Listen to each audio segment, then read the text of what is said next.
Hi everybody, I'm Philip Duncan. Thanks for joining us as we track the weather over the next few days and in fact into next week as well. We've got a couple of interesting systems on the way. The first one though is another southerly, and this is it here, coming in off the Southern Ocean. This is the Misery Index. It's not rocket science, it's just red means warm, blue means cold. So you can see how the subtropical air can get pulled down as it's doing well east to us, but at the moment it's dredging up. The winds are dredging up this colder air. That's why you see the blue markings, which shows, yep, we've got a cold change on its way. And before I get off this map, you might have noticed there's also a storm system up here near Vanuatu, northwest of Fiji.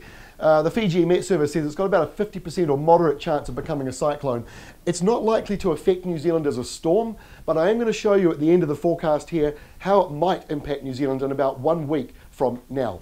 So let's take a look at the short-term forecast in the interim. Here's the wind map for Thursday. Look at those winds coming in off the Southern Ocean. So this is a cold day. Windiest weather will be around Dunedin, Invercargill, and over around Fiordland side. It might be a little bit calmer the further north you go through these middle areas, and then again windy around Auckland with the sou'wester blowing through for you. The Thursday rain map, there's that cold front clearing away. The sou'west flow comes in behind it for many of you. It might briefly turn back westerly in front of this little front that's coming in, a little chaser front that comes in behind it all, and that might have a few little heavy showers, squally showers, maybe even a little bit of hail, but nothing too extreme. Now to the end of the week, and all the wet weather is mostly out to the east. It's still brushing the east coast of the North Island, maybe 1 or 2 showers down around Fovo Strait. Otherwise, conditions are improving as we head in towards the weekend, thanks to the big high that's out there in the Tasman Sea. So here's Saturday's map. I've taken off all the pretty stuff because I want to show you the isobars, more importantly.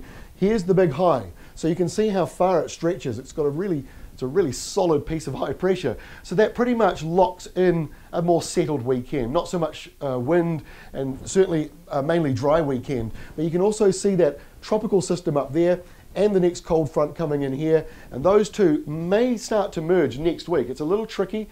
We'll touch on that in a brief moment.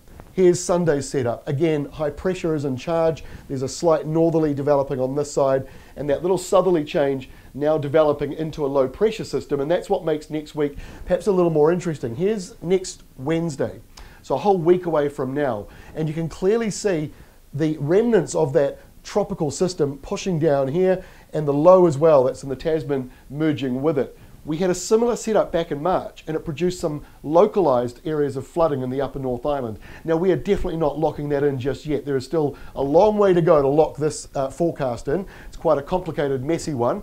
There is a good chance most of this severe weather will be out at sea, but there's also some chance that it could actually come in and make for another wet subtropical day. So we'll keep an eye on it. We'll update you again in our next video, which is out tomorrow.